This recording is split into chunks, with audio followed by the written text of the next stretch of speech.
Welcome to Being Light. Welcome back, Sister Shivani. Om Shanti, thank Om you. Shanti. Well, we have been discussing about doing and being, and in different scenarios, what does it mean to do something, and what does it mean to have being consciousness? I thought we should also spend some time now in discussing about the process of becoming. We talked about doing, we talked about being. Yes, I have to be like that. But what should I do in order to become and bring in that being consciousness into everything I do? Right. So, what are some of those practices? What are some of those thoughts that I need to reinforce on a daily basis, maybe an hourly basis, based on the kind of situations that I get into, whether at home or on the road or at workplace or in a meeting. It would be very useful if we can get into some of these details so that we get something to start practicing. First and foremost important is keep the priority of life right. Mm. When I have the priority right, then that will always be on my mind.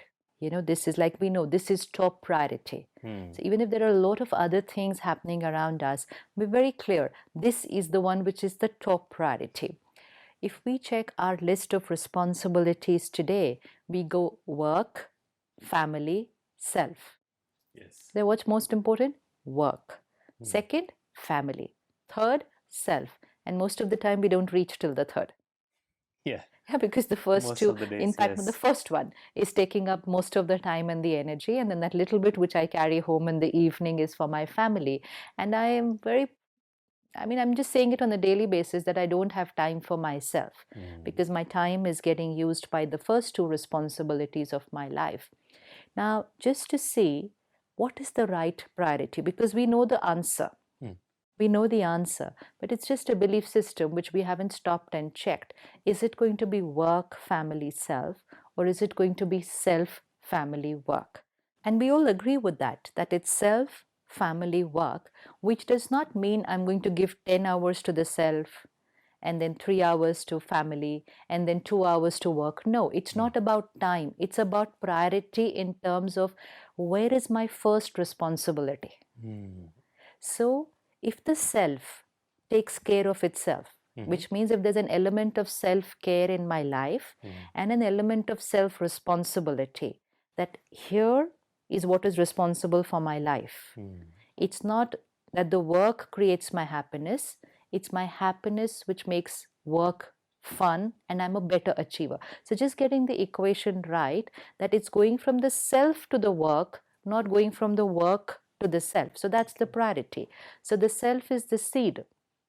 So once I remember that the self is the seed and my family is the trunk, and then the rest of my life, my work, my friends, my hobbies, that's the tree.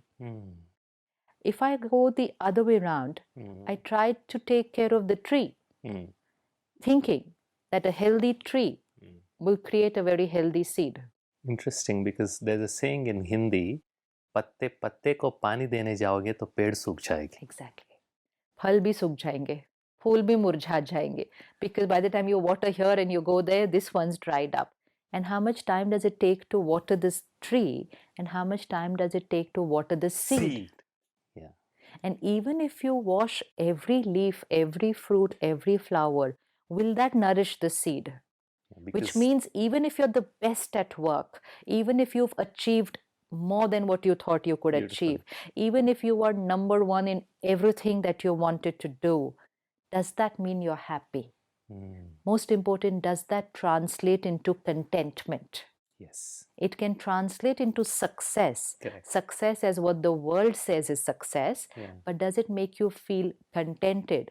Or does it make you feel always only craving for more and more and more success? And you don't know which is the day when you're going to be actually contented. It's very interesting because how you give the analogy between the seed, the trunk, and the tree. the complete expansion, because if we differentiate between success and contentment, success and happiness, we can clearly see some of the celebrities who have taken their own lives, highly successful. People who are outside would give anything To be to in their be in their place. place. Yeah. But those who are there Yes. had some kind of discontentment. Right. That means all the energy has gone into so much expansion that the seed started drying up from inside. It's also because wherever, like you shared, wherever attention goes, energy flows. And where energy flows, things grow. Things So grow. it's perfect. Yes. So I put in all my attention and my energy at my work. Yes. Beautiful. So my work's grown. Yes. But I said I have no time for the self. Yeah. So I didn't put in attention there. Yes. So no energy went there. So that's also the reason why the seed is not what the seed should Nourished. Yes. And again, there's a very interesting quote by Stephen R. Covey, the 7 Habits of Highly Effective People fame. He said, I was so busy climbing the ladder that only after I reached the top did I realize that the ladder was leaning against the wrong wall. Very true. See? So it's so very important. It's like always to remember that success and achievement is a very important part of my life. It's one part of life. And my happiness and contentment is another part of my life. So what I normally look at it is like two gardens. It's like this is my house and I've got a garden on the front and a garden at the back. And both the gardens are very important. But I was so busy spending 24 hours in the front garden, which means working, cooking, eating, sleeping, everything for the outer world was 24 hours. I didn't even go for 20 minutes into the garden at the back because I thought that when I am healthy, when I am successful, I will automatically be happy. So I thought if this garden flourishes, this garden automatically flourishes. And now we've realized that did not happen because we've achieved everything in the outside world except for contentment. So all that we need to do is instead of 24 hours, spend 23 and a half hours in that front garden, but just keep 30 minutes for this garden. Also understanding that if the outer garden flourishes, it's not necessarily you will be contented. But if you're contented, it's definite that you will be healthy, have beautiful relationships, and will do well at work. So it's the energy is not from outside in, it's from inside out. Element of self-care. In the World Physician Association, the oath that the doctors take, recently, a couple of years back, there was a change because the doctor's oath is all about taking care of others. You know, it's all about taking care of others. And they really pledge that my life is all about taking care of others selflessly. And now there's a change. And it says, doctor, first take care of yourself. Like first fit your belt? Yes. Before you help others. That's the announcement on the flight. The oxygen mask. Yes. But the very important line in that oath is lack of self-care is leading to compassion fatigue. Absolutely. And a doctor without compassion cannot be a healer. But if I'm not taking care of myself and I'm just doing my work in a more mechanical manner, I'll be there, I'll do it. It will work out well. But that energy, that energy of compassion which I radiate, where we said trust, empathy, motivation, this is all going to come with that vibration when there's self-care. So that's not just for doctors, it's for all of us. It's for a leader, that if you don't take care of yourself, you will not be able to be compassionate towards people around you. So priority, self, family, work, which means in any situation, I first take care that the self is right. If the self is right, everything else will fall into place. If the self is not right, it'll all be a struggle and we may never reach the solution. So that's why it's the priority. And then a little time dedicated for the self, especially the first thing in the morning. Most of us have got into a habit Mm. of seeing the phone as the first thing when our eyes are half open, not even full open. Not Right. even waiting till we wake up and wash our face. No, that's much later. Yeah. It's much later. So with half eyes open, the phone screen is the first thing that we look at. Yeah. Consuming the world first thing in the morning. Mm.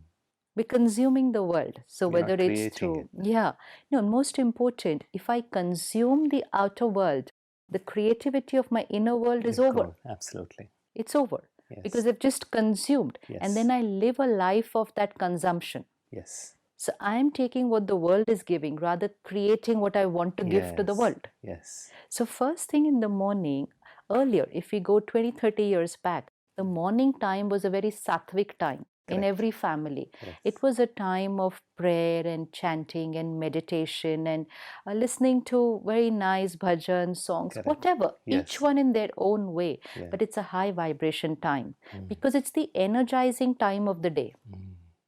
It's the time where you're not just cleaning and exercising your body, but you're energizing the mind, which is going to go to work. Correct. You're energizing the child, which is going to go to study. Mm. So the taking care of the mind.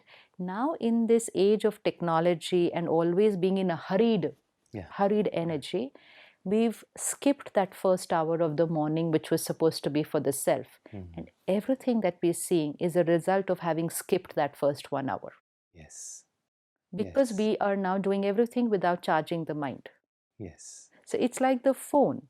It does so much for us. Yeah. So communication, messages, email, booking, shopping, camera, listening to songs, everything the phone does for me, but only if it's charged. Mm. And the same phone not charged is nothing less than a box. Yeah. Similarly, I can do so much. Mm. Create a healthy body, create perfect relationships, do miracles at work if I'm charged. Mm. If I'm not charged, I'm dragging my body. Mm.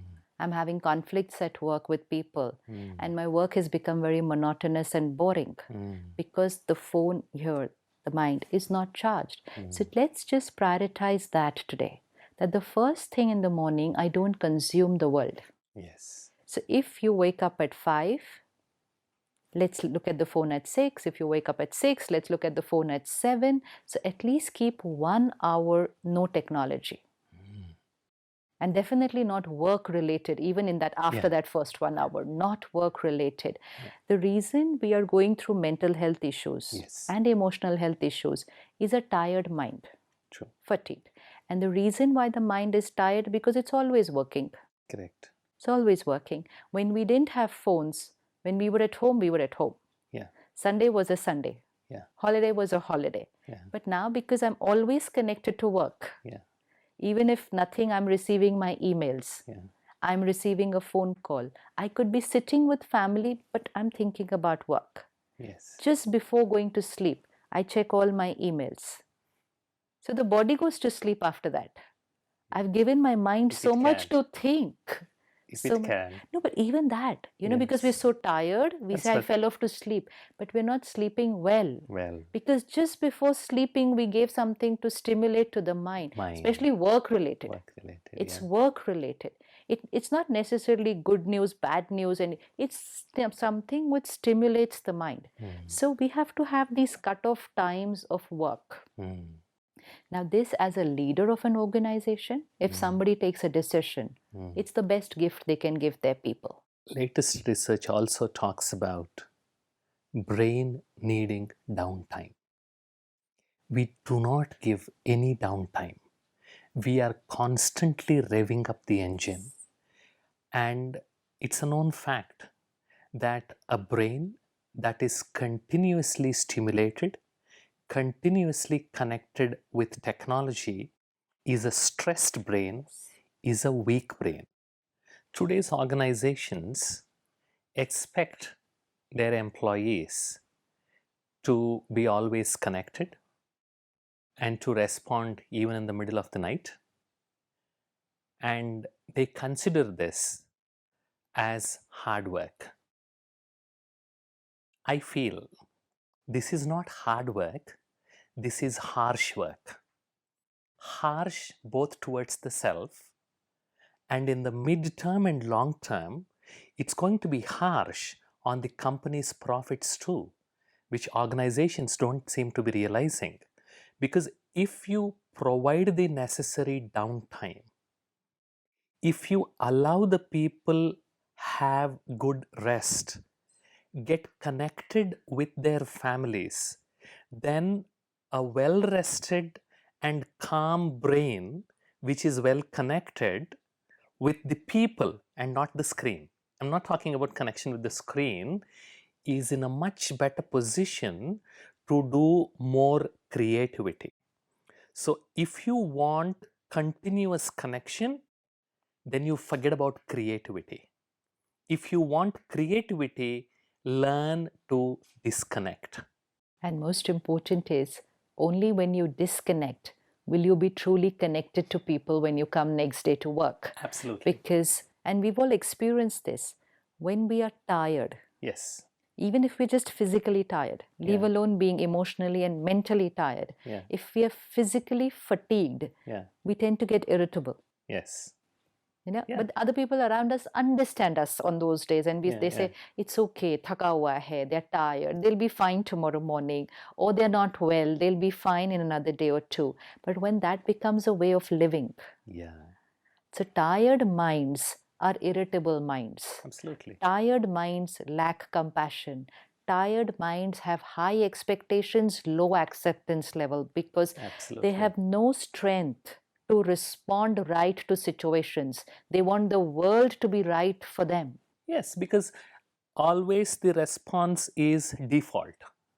There's nothing new. Because creativity is not just creativity at work, but creative response to situations. Yes. And that's why our vocabulary starts becoming, obviously I got angry, obviously I'll get hurt. It's Yes. natural to get upset they did that, which means no creativity in my response. This is the obvious response, which means I'm no more a human being who chooses a creative response. I'm like a robot just reacting out of Reacting. habit because Yes. I'm tired. Yes. So tired minds get irritable. Tired minds don't have very healthy bodies, because tired Yes. over a long period of time, not just Absolutely. tired for a couple of Yes. days. Yes. So we just don't lose creativity, intuition. Absolutely. When we say we're living through times of uncertainty and unpredictable futures, then what we need is a mind who is intuitive, Yes. not just logical. Okay, what do we have to do for tomorrow? It has to be like this. Says who? Based on past experience, based on what other people are doing, and my calculation says this is all logical.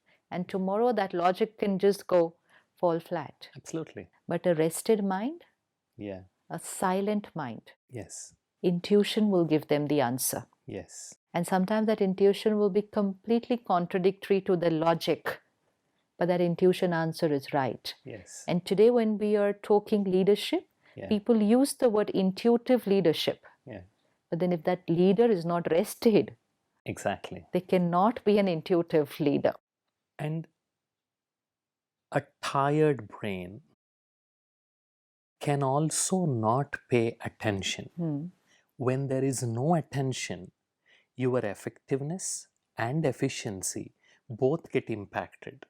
So it's like organizations expect that efficiency and effectiveness, but the policies they put in place are sabotaging exact same effectiveness and efficiency. Dr. Cal Newport, he's at Georgetown University. He says, he's written a book called Deep Work.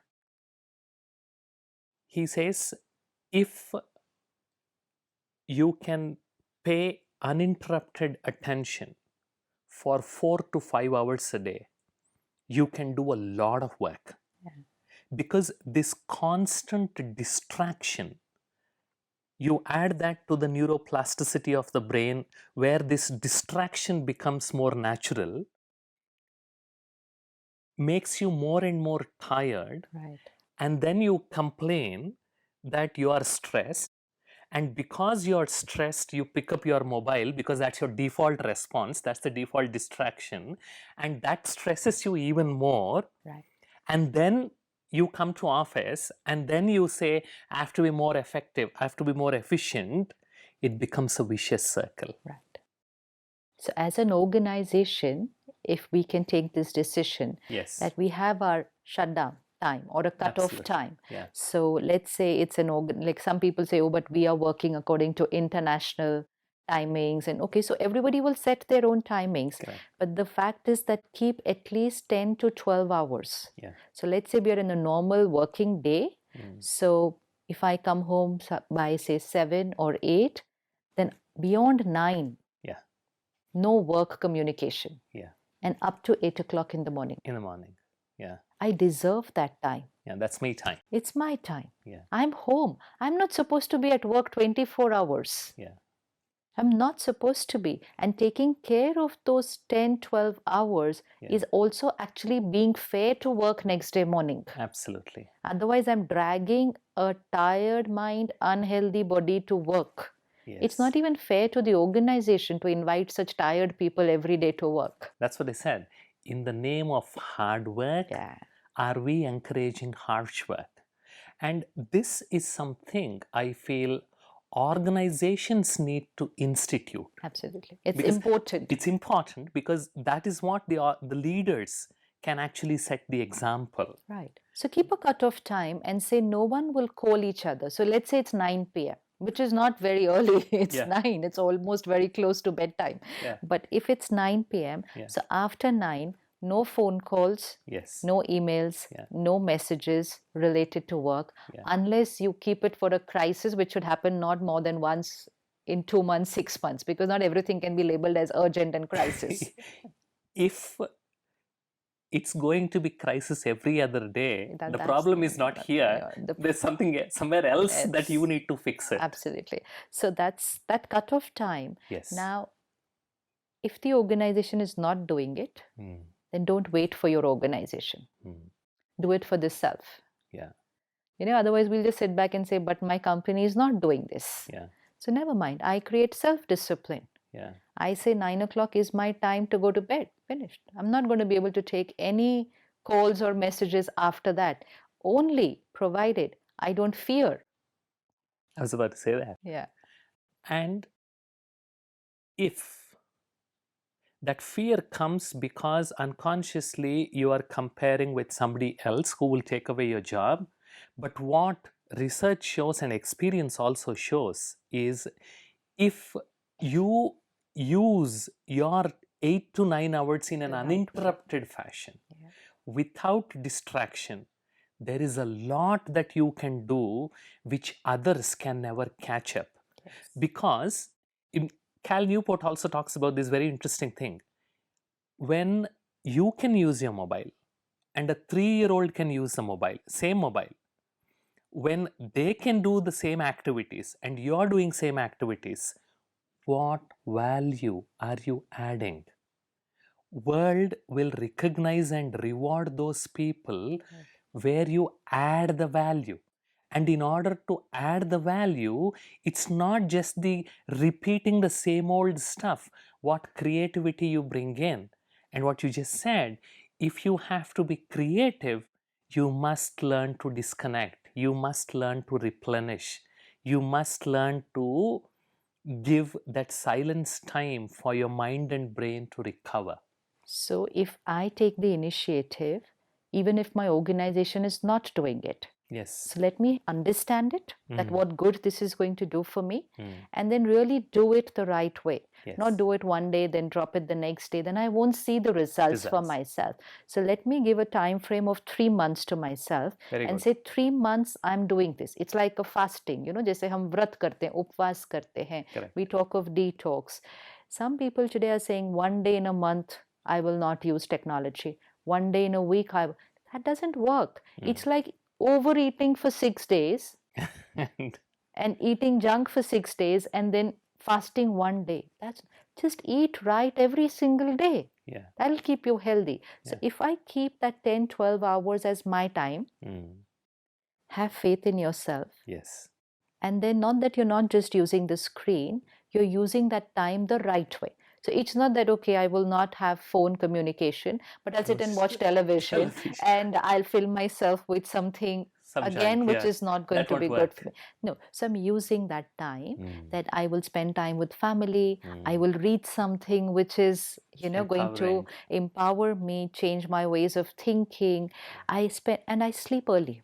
Yes. So most important, I eat early, Yeah. I sleep early, Yeah. I have good sleep.